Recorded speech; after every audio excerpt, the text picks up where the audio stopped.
Thank you very much for a nice introduction. Good afternoon, dear ladies and gentlemen, dear colleagues. As you know, we all are living in a post-COVID-19 time of new normality. And my speech is actually about science diplomacy as a key for post-COVID-19 new normality.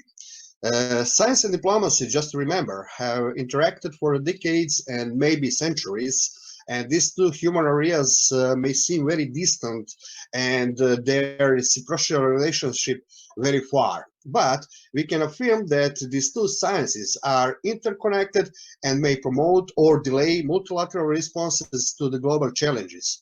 If we consider as a unique discipline science diplomacy, may promote both national and global interest, tackling several issues and challenges. But just remember, after the end of Second World War, the world was confronted with the new accelerated dynamics of development, with additional division in two main blocks and Cold War.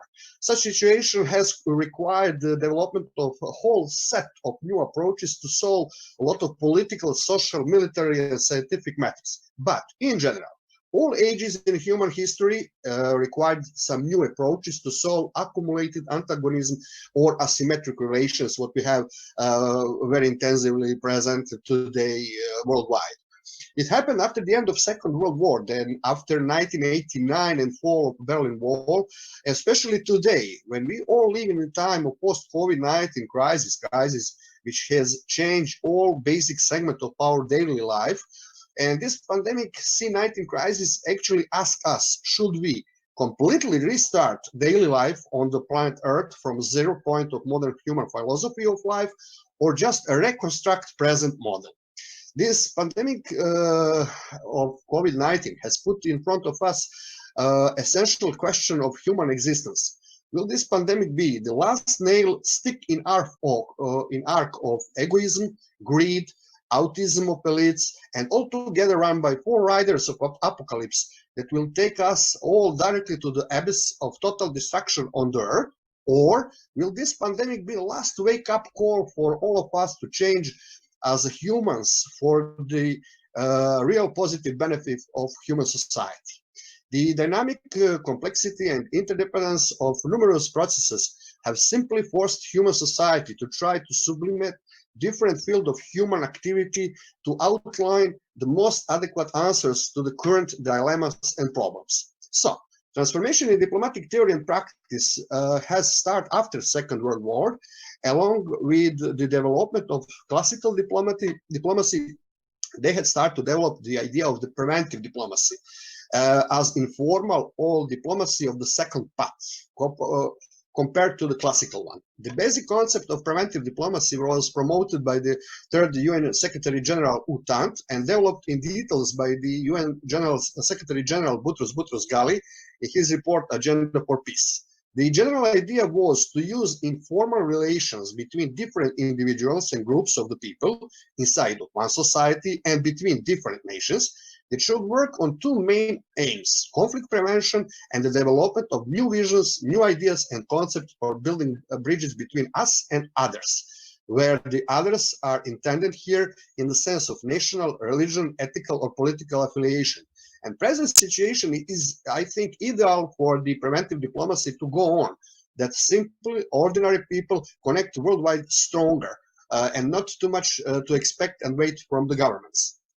All these activity today are well known as informal forms of diplomacy should at the very last recognize and pay attention to the appearance of the smoke to be able to prevent the outbreak of the fire of the conflict. This is especially urgent in light of accelerating challenges which are facing complete human society on the globe.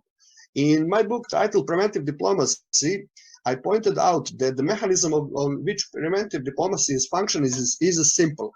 At its core, and vertical and horizontal connections between people who share the same ideas and values inside of one given society. A central motive for participants of these informal groups are spreading the idea of community, union, and diversity, and ultimately to prevent the conflicts. From the basic idea of preventive diplomacy, today we have several types of public diplomacy, soft diplomacy, sport diplomacy, and so on and so on. Basically, today we are talking about the complex evolution of classical diplomacy. But in the same time, there was also transformation in science. Globalization and higher education was one paper which Simon Marginson and Mark van der Wende prepare for the Organization for Economic Cooperation and Development, and they say in that document that the higher education system, policies, and institutions are being transformed by the globalization, which is the widening, deepening, and speeding up of the worldwide interconnectivities. It is obvious that the process of transformation of science and diplomacy have occurred in parallel, and at one point they have crossed and reciprocally merged. In fact, classical diplomacy and all derivatives of preventive diplomacy, as I mentioned, soft, sport, children diplomacy, cultural diplomacy, etc., are defined as the field of work with the ultimate goal of peace, cooperation, and achievement of win-win situation, while the goals of science are knowledge, methods, and thinking.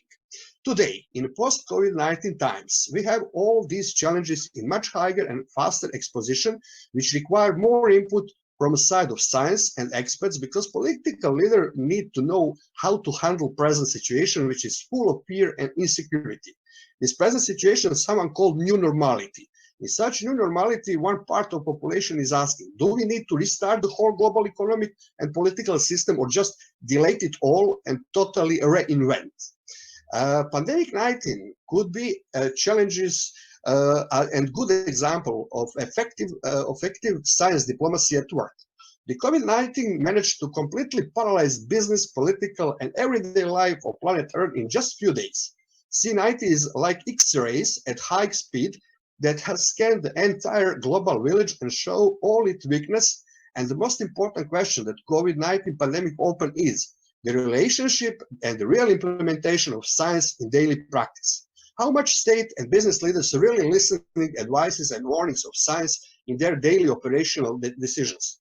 If we start from the assumption that the most important factor in preserving the health of one population is the state as a functional system, then the basic elements for the function of one state are strong and flexible educational system. Secondly, strong healthy system, independent law and order system, and security system. But the first indicators that pandemic 19 as X-ray or educational system has shown is that in Europe, Africa, Asia, and Latin America is a huge lack of doctor, medical experts, and specialists who can help in the further application of fourth industrial revolution in business community and health system. Basically, the most of countries in the global village have failed in the development of quality of educational system. Formally, educational system had exist, but they essentially didn't qualitatively monitor the overall social and technological developments. So we have the time in pandemic C19 crisis situation that in many countries like North Macedonia or many African and Latin American countries, students didn't have at least laptops or PC computers, neither adequate smartphones, and could not follow online classes from their homes. On the other hand, in several European Union countries, from Germany to Greece, one phenomenon that has emerged was the existing IT technology systems, which are inadequate for more functional business development, especially by home office format. All those indicators confirm that the words of the founder of the World Economic Forum, Professor Klaus Schwab, and he repeats that many times on Davos Forum in recent years, that the leaders of the states and corporations nominally always agree on the World Economic Forum meetings about the implementation of something like new technology. But after WEF was over, they just forgot what they had promised. Due to such formalistic approach, the real implementation of all the achievement of the fourth industrial revolution, robotics and artificial intelligence, was reduced to the pure formality. But new normality of post-C19 time forced all the factors of social development globally to start with the urgent implementation of all achievement of fourth industrial revolution, from home offices to use of robotics in hospitals. Strong healthcare system is the second pillar of the strong state. If we have a strong healthcare system, we have healthy populations that earns more and thus enable long-term, stable, sustainable development of society and the state. But the COVID-19 pandemic showed, among the other things, that in many countries of the world, political leaders have weakened the medical healthcare system of domicile states by false strategic development policies, which has a lot of doctors and medical staff in pre-COVID-19 times to flow to other states. This made the local national struggle against the pandemic C19 even more difficult. The result is that the medicine as a science is still treated as a fire extinguisher. Only when something happened, like a C19 pandemic, public, political leaders, and the business community turn to the medicine from which quick and effective solutions are expected. When those quick solutions are not delivered from medical experts and other scientists, public space in society is then open for conspiracy theories to flourish, from virus doesn't exist to all is global profit manipulation, etc., etc. When there is no public presence of knowledge, then we have charlatanry. One of the phenomena that COVID-19 pointed out was the total egoism of the world's leading countries, reflected in the segment of medical protection of own population at the border of many countries. Cases of physical abduction of medical masks and respirators sent to Italy or Spain have been reported. This was brutal evidence that all narratives about cooperation, empathy, and help has been fell down and has shown the true nature of many modern societies and the elites, and that is classical tribalism and extreme national egocentrism, which is ready to go to the extreme limits of cruelty for the purpose of its own national survival. Another form of egoism is the absence of global empathy, especially towards the weakest countries in Africa and Asia. And the special question about which there is not yet global agreement is, will the future vaccine against the COVID-19 virus be available to everyone, or it will be part again of business as usual model? Experts from the Stockholm Institute, CIPRI, already had warning all of us that all those overall present weaknesses of the entire global medical system are ideal targets for future primarily biological attacks by Islamic or other terrorists. Together with social and economic problems, this could produce a huge right-wing and pro-fascistic new political movement worldwide, which altogether could bring us very near to ADMIS. The third pillar of strong state is an independent law and order system. In the cases of pandemic like COVID-19, this has shown and ensure rigorous punishment of all those who endanger public health if they do not follow the preventive measure prescribed by government. An independent law and order system needs to be as effective as possible for the state system to be functional, especially in times of natural disasters or viral pandemics. Unfortunately, this was not the case in a large number of the countries. And finally, we have security service agencies as the last line in protection of the citizen. Prerequisite for agencies to do their job successfully is that the prevention three pillars of the state administration system works as flexible and efficiently as possible. In order to have a healthy state, we must have a strong education and health care system and strong independent law and order system. As one of the direct consequences of stopping the daily life on the earth, COVID-19 pandemic produced huge economic and social problems worldwide.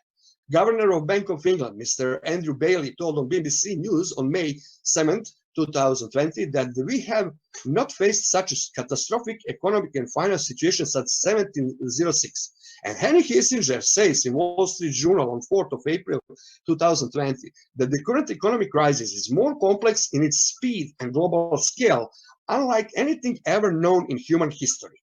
In the same time, on 18 May, President of European Central Bank, Christine Lagarde, says that ECB will do everything necessary to deliver and fulfill the mandate of ECB. She also adds that she is worried mostly of two W. First W is new wave of pandemic C19, and second W is possible global war. So, in such new circumstances of new normality is a time for maximum engagement of science diplomacy, which should be a perfect tool for building bridges and new visions of tomorrow's world. In my conclusion, I can just add that science diplomacy as a new field of international cooperation is on a global stage from 2016. Geostrategic disputes of new and old superpowers, pandemic crisis, economic crisis, climate change, with all direct and indirect consequences, has bring the world on a stage on which we need more cooperation between science and diplomacy, policymakers, politicians, business community, and the group of ordinary people. Modern world is deeply interconnected, and what happens on one place has immediate repercussion on another part of the globe. In this sense, An honest and open implementation of science diplomacy could be possible key for finding solutions for majority of present global problems. As many intellectuals from Africa, Asia, and Latin America used to say, language of science is one and common for all, and scientists are the best goodwill ambassadors of society from which they come. Beginning of April this year, Henry Kissinger also warned all of us with words. We live in epochal period. The historic challenges for leaders to manage the crisis while building the future in which I will say dominant role should be given to the science diplomacy. So let us give a chance to the science diplomacy. Thank you for your attention.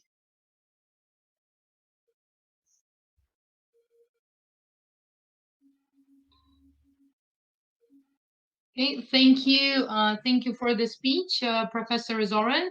That was Professor Zoran Vitorovic, representing USA and Switzerland. And just to remind our viewers, Professor Zoran is an editor-in-chief, and he runs the Global Process Journal. There is a link you can find available in the chat. This one is based in the USA, and he also runs a charity organization in Switzerland. So Professor Zoran, let me ask you one question that might be very interesting for all of our viewers globally, because we see that the current situation in the USA is getting more and more heated up, and obviously, you know, since the USA is the superpower, any action of which affects quite a lot of countries globally. So, what is your take on this? On those current developments that we observe happening in the United States, and what do you think is the impact of those globally? So, I mean, you know, the current protests that were, or demonstrations, I mean, in some cases, those were peaceful rallies. In some cases, those were much more violent. They have spread to the European Union from the United States, and they motivated quite a lot of people to go out, even though the agenda is quite different. But we still see that a lot of people, despite of the lockdown and despite of all the pandemic rules and regulations, are going out to the streets to you know, join that movement. So what do you think is happening in the United States right now? How would that affect the developments in the United States and globally? So what is your perception? On many discussions and many roundtables, okay, now online roundtables, I was in position, and we had heard actually that everything what has happened there right now in the United States is how I can explain. Let's say that on a very simple way. If you have New York, and in New York you have a Bronx as one part of New York, and in that Bronx, 40% of all infected were members of Afro-American community, then I don't believe that this is something strange what's happening right now. We have in America something what had existed from 1963, even many centuries ago, and this we could understood from one part of the problem. We could understood all of that as a reflection of the present situation. Why?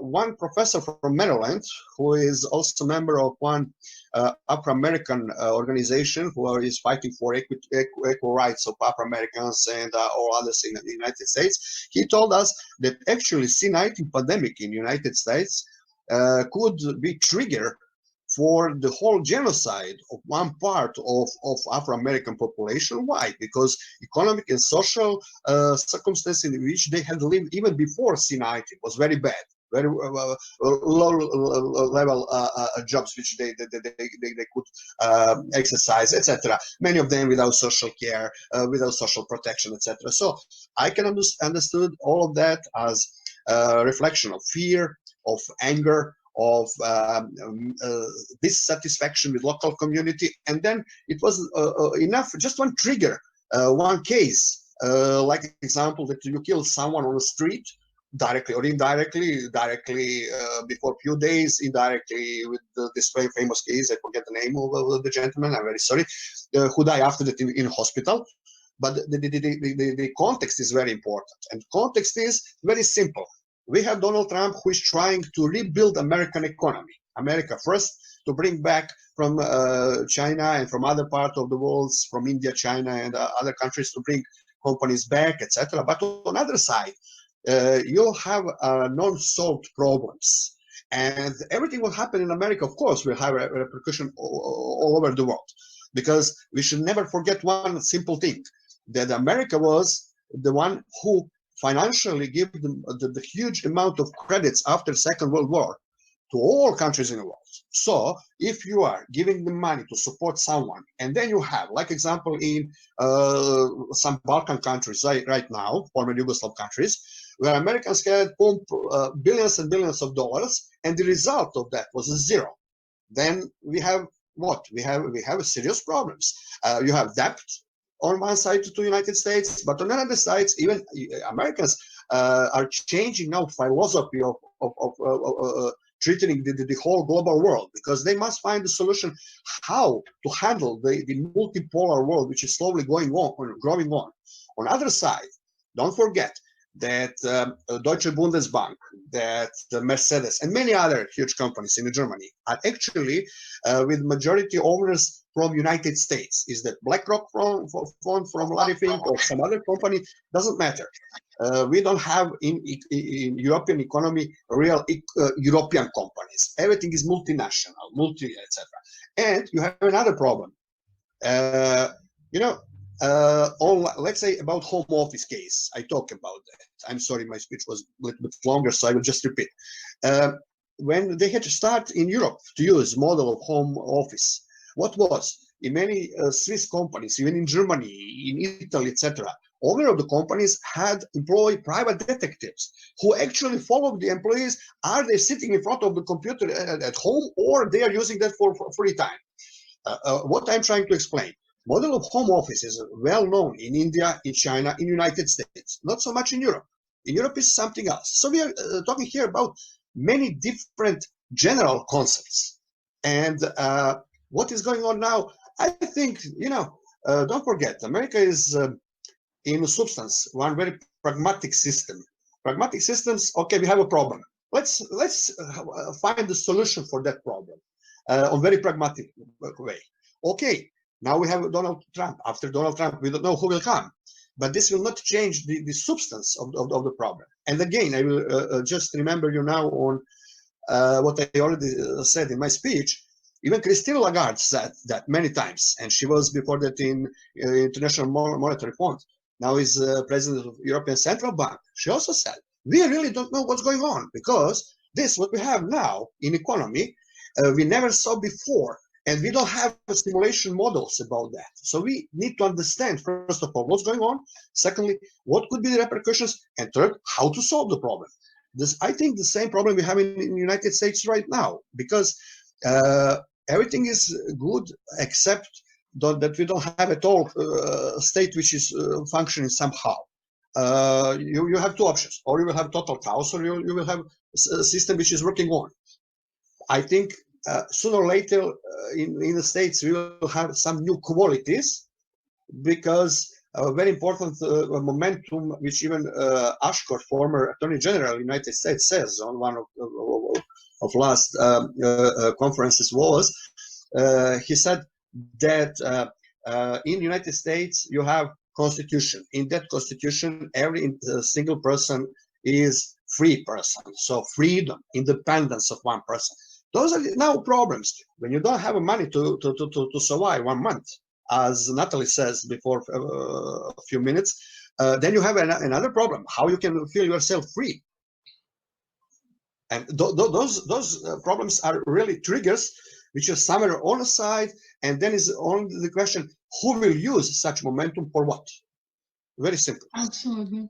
Yes, thank you for this elaboration. And there is another question coming in to you regarding the situation in the United States. But thank you for making very important points. And I think it's quite clear for everyone that the world is changing. Geopolitics are changing for both, let's say, reasons, both sets of reasons. There are always domestic or internal issues, and also external trends that cannot be ignored, and a more, let's say, multilateral, or well, multipolar probably wouldn't be the correct term, as you can only have two poles, right? But a more polycentric world is probably coming in for both, let's say, global and internal processes taking place and being catalyzed right now.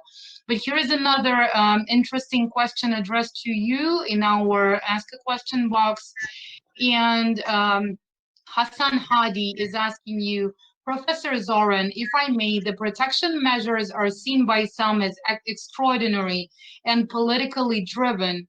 What are your views on that and on David Wilcock theories? So I wouldn't be sure in this case if he's asking about the whole QAnon movement that is getting more and more popular, especially during this lockdown when people have more time, I guess, to do their research and spend. Or I'm not sure if he's talking about David Wilcock as a person who's been talking about extraterrestrials quite a lot, or founding the New Age religion. So Hassan Hadi, if you hear this, please clarify the question. And meanwhile, I'll just pass the floor back to Professor Zoran for him to react regarding extraordinary, possibly politically driven measures, and David Wilcock and what he's been elaborating on. Honestly, let's say so. Again, I think that I try in general to answer, if I could. We need more science. When I say more science, I mean real, exact science in every part of human society. Especially now, we need that. Because when we don't have a real science on the floor, then we have others. And those and others, we already saw in the past times in history how this, we have here one very important momentum. It's psychological momentum. If one individual doesn't feel himself secure, what will be tomorrow or after tomorrow? Then we have open space for many ideas which are actually not new. Those ideas are 200, 300, even 1,000 years old. One of the maybe the best and one of very important person in our global society, who is the Grand Master of Memphis Mizraim Masonic Lodge, Frank Ripple, said before a few days, what we need in this modern world are social aristocrats. Who are they? Those are not the people with money, but the people who use 7 disciplines: geometry, rhetoric, history, etc. So science, and they bring people together because they respect each individual human life on this planet Earth. I think this answer is very interesting. We need social aristocracy. And if we know that, then all those movements are just, how I can tell you, after the rain, you have 100 different flowers which are growing up. Many of those ideas are not new. What we need are leaders, political leaders with charisma. The last European leader who had some kind of charisma was Mitterrand. After him, no one. Someone who has tried to change something deeper in American society, the last one was Barack Obama. Why? Because of social care, healthcare system, etc., etc., etc. But today, I don't see so much political leaders around us. And maybe in a concept of preventive diplomacy is very interesting and could be very, very useful, especially now, because in that case, we don't need political leaders. We need a group of people who think in the same way, who try to solve the problem. Even is that Uri Avneri from Israel or someone from Palestinian side, they will sit together. They will create some programs on local level, which will then grow up. And maybe they will cover with those programs all Middle East. And in such case, we don't need political leaders. We need leaders, but society leaders. I hope that I had give a Absolutely. answer, because I'm not trying to come in daily political things, because daily are just a repercussion of daily problems, and we need long-term solutions. Absolutely. Thank you so much, and thank you for your general framework and philosophy behind it. That is definitely very much understandable, I assume, for all the viewers globally that have joined our event today.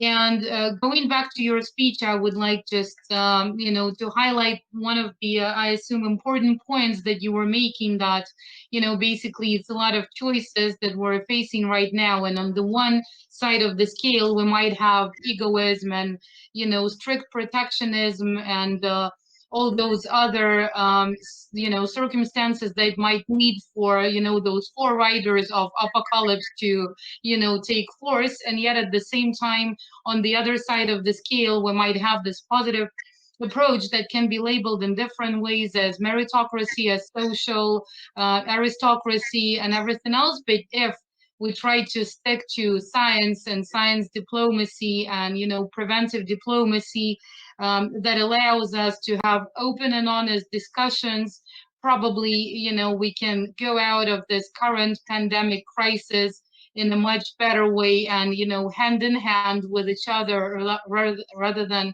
looking at each other through the walls. So thank you, Professor Zoran. We've shared the link to your journal, and we would be happy if you share more of your materials with us, so that we could also post them, have them posted on our resources. So thanks a lot.